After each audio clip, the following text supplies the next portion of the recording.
राजा रामचंद्र भगवान की जय जय सीताराम।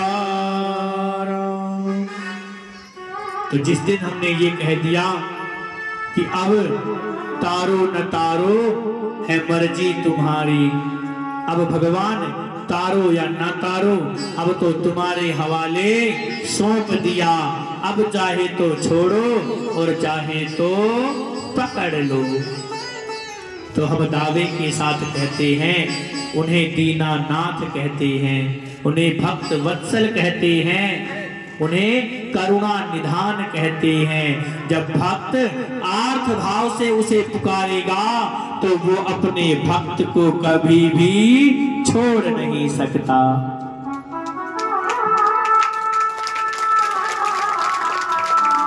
अब भगवान से किसी संत ने कहा, भगवान कभी हमें पकड़ना तो बिल्ली के बच्चे की तरह पकड़ना, हमें बंदर के बच्चे की तरह मत पकड़ना। किसी ने कहा, भैया बंदर के बच्चे में और बिल्ली के बच्चे में क्या अंतर है? तो कहते हैं कि बंदर का बच्चा अपनी मैया को अपने पंजों से पकड़ता है और बिल्ली अपने बच्चे को अपने मुख से पकड़ती है। यदि हम परमात्मा को बंदर के बच्चे की भांति पकड़ेंगे और यदि छूटकर भवसागर में गिर गए तो उसमें दोष परमात्मा का नहीं, उसमें दोष हमारा है।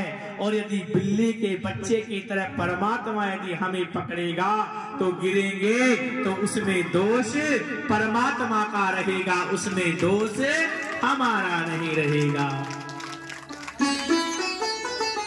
तो भगवान से कहते हैं कि भगवान यदि पकड़ना हमें तो जैसे बिल्ली अपने बच्चे को पकड़ती है उसी तरह आप भी हमको पकड़ लेना, क्योंकि आपने यदि पकड़ लिया तो फिर संसार के बंधनों में पकड़ने की हमें जरूरत ही नहीं पड़ेगी। और महाराज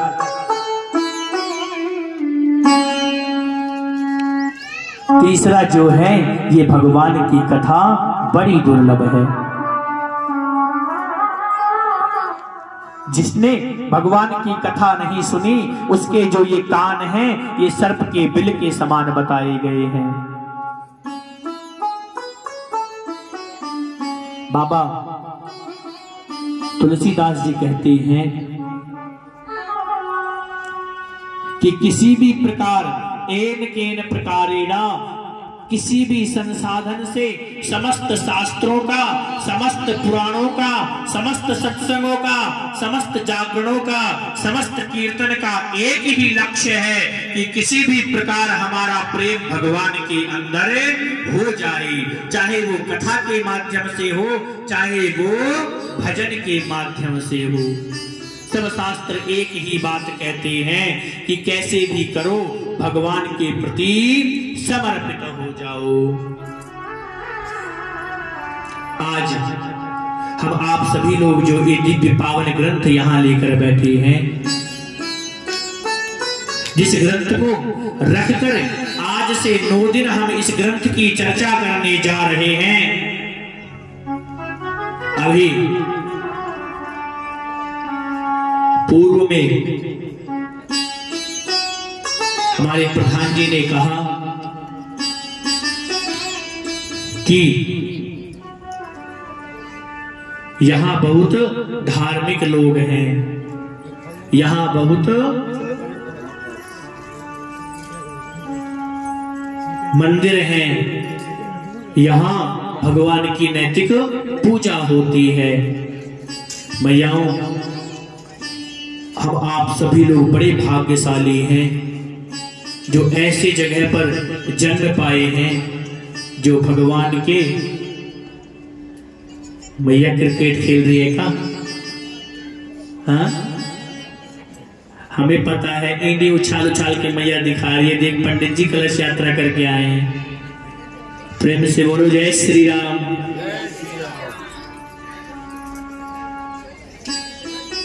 यदि भगवान की मंदिर के शंख और घंटी की आवाज हमारे कानों में सुनाई पड़ती है, या जितनी दूर तक उसकी ध्वनि जाती है तहां तक कोई भी नेगेटिव दुष्ट आत्मा विचरण नहीं करती है।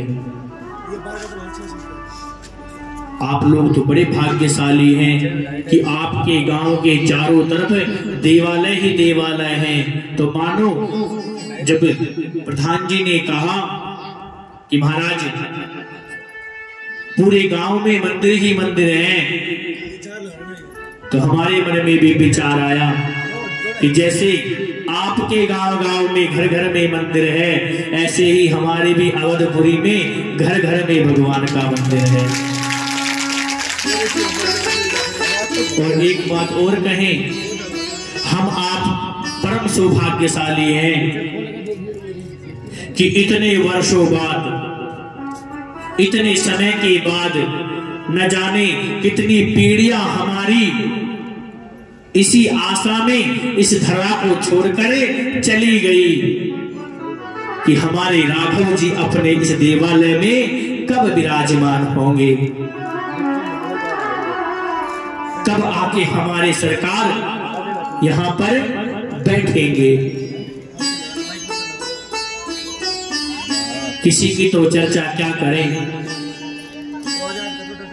हमारे गुरुदेव भगवान भी यही बात कहा करते थे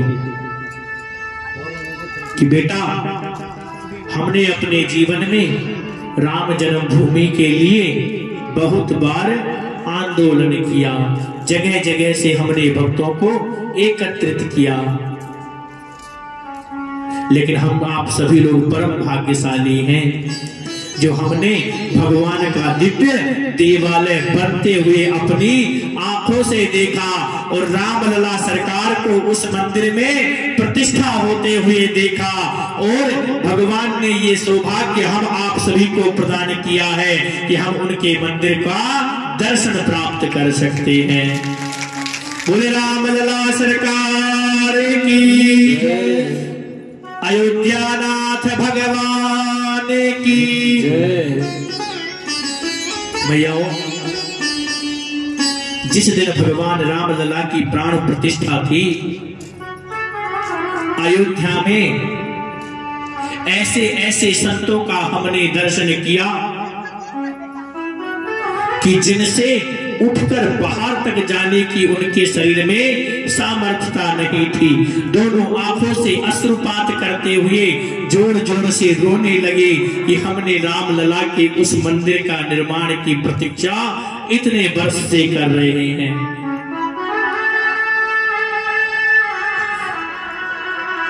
कहते थे कि जब भी कभी अयोध्या आना होता था तो एक ही बात कहते थे, क्या कि मेरा छोटा सा परिवार राघव आ जाओ एक बार, मेरा छोटा सा परिवार राघव आ जाओ एक बार, मेरा छोटा सा परिवार प्रभु आ जाओ एक बार, मेरा छोटा सा परिवार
मेरा छोटा सा परिवार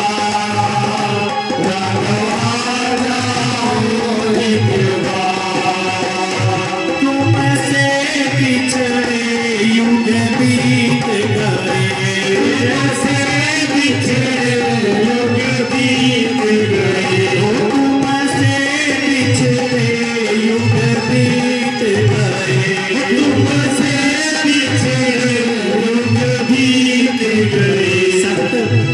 सत्य महापुरुष क्या कहते थे कि प्यारे तुझसे पिछड़े हुए अब युग युग बीत गए।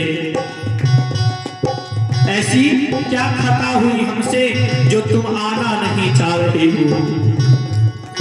कहते हैं तुमसे पिछड़े युग बीत गए, तुमसे पिछड़े युग बीत गए, क्यों प्रियतम हमसे रूठ गए, क्यों प्रियतम हमसे रूठ गए, हमें हार गए तुम जीत गए, हम हार गए तुम जीत गए, अब दर्शन दो सरकार,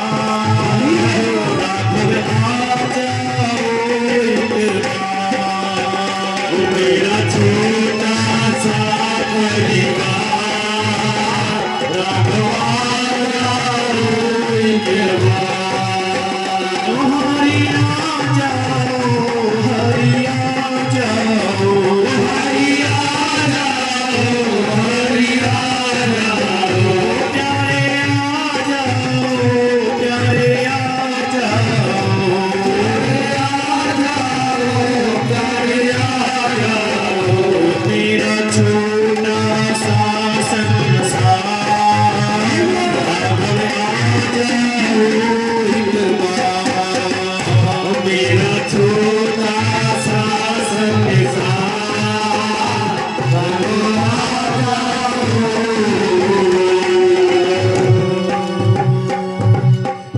बोलो राघवेंद्र सरकार की जय हो, जय जय सीताराम। तो महाराज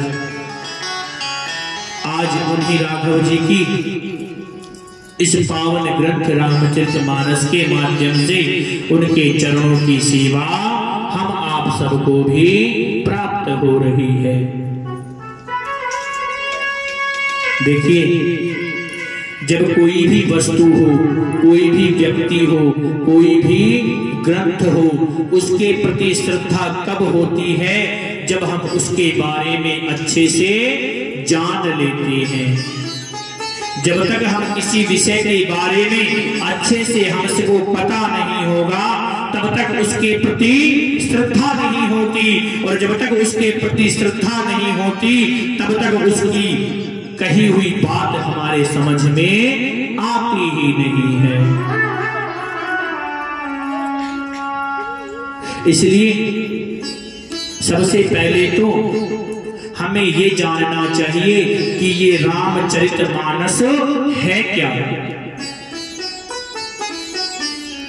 ये कहां से आई, किसने किसको सुनाया, किसने लिखा और किसने प्राप्त किया, और इसके फल का परिणाम क्या होता है, ये सर्वप्रथम हमें समझना चाहिए।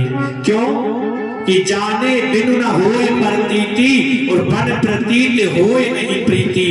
जब तक किसी विषय के बारे में अच्छे से जान नहीं लेंगे, तब तक उसके प्रति प्रेम नहीं होगा, और जब तक किसी के प्रति प्रेम नहीं होगा, तब तक उसकी कही हुई बात हमारे समझ में आएगी ही नहीं। जैसे उदाहरण देखिए, अभी हम आपके इस गांव में आए हैं, और एक बात और निवेदन करें, मैया आपको भी बुलाया गया कि आइए आपके गांव में कथा का आयोजन हो रहा है, आकर बैठिए, कथा श्रवण कीजिए। हमें भी बुला लिया गया महाराज, आइए और भक्तों को भगवान की कथा श्रवण कराइए। लेकिन हम आपके आने से पूर्व और हम आपके जाने के बाद कि जो ये परिश्रम है इस कथा को करवाने के लिए कितनी व्यवस्थाएं देखना पड़ता है। हमें भी सीधा आसन लगाया मिल गया, आकर हम भी यहाँ बैठ गए, भगवान का चरित्र गाने लगे।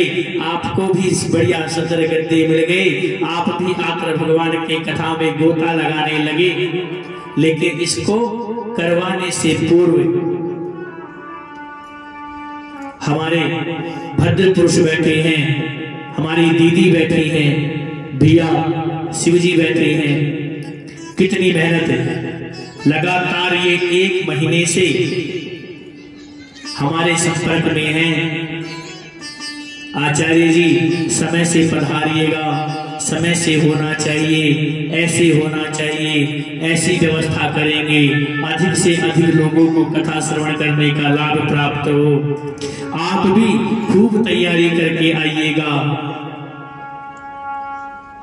अभी लक्ष्मी दीदी हमसे कह रही थी कि गुरुजी हम तो यही सोच रहे हैं कि 108 कथा मेरे माध्यम से भगवान की हो जाए तो मैं अपने जीवन को कृष्ण में ही समझूंगी। ये कोई साधारण बात नहीं है मैयाओं। एक बच्चे का जन्मदिन मनाने के अंदर लोगों के एड़ी से लेके और चोटी तक के पसीने आ जाते हैं महाराज। ये तो परम भाग्यशाली हैं जिन्होंने 75 कथा भगवान की लोगों को श्रवण करवा दिया।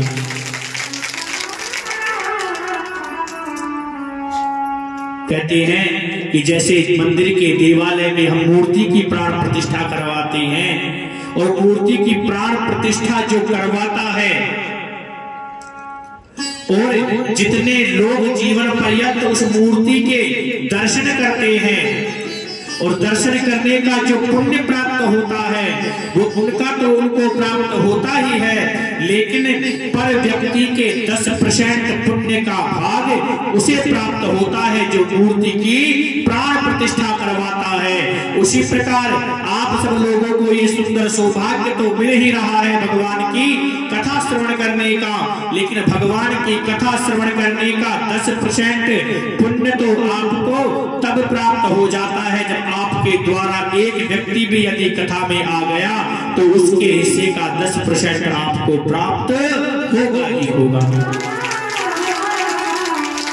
इसलिए निवेदन है कि अपने साथ 1 मैया 2 मैया अधिक से अधिक को लेकर आओ ताकि भगवान की कथा खूब मस्ती से सुनी जाए और खूब मस्ती से गाई जाए। अब आप विचार कर लीजिएगा कि हमारी दीदी ने 75 कथा करवा दी तो 75 कथा इनके सुनने का सौभाग्य और कितने लोग इनके माध्यम से सुन चुके उनका पुण्य का फल इन्हें प्राप्त हो रहा है तो कितने सौभाग्यशाली होंगे। तो जैसे हम यहाँ पर आए, अब से पूर्व आप हमें जानते नहीं थे पर आज यहाँ आए, अब दोबारा हमारी यदि कभी भेंट होगी तो आप हमसे कहेंगे ये वही गुरुजी हैं जो हमारे गांव में कथा करने के लिए आए थे। क्या हुआ अभी तक तो पता नहीं लाखों बार हम मिले होंगे लेकिन एक दूसरे से कोई परिचय नहीं था, अब एक परिचय हो गया है। क्या आप जान गए हैं कि ये गुरुजी कथा करते हैं, जाने बिन न होए प्रतीति। अब आप जान गए हैं तो आपका प्रेम इस कथा में होगा और इस कथा में यदि आपका प्रेम हो गया तो ये कथा आपके समझ में आने लगेगी।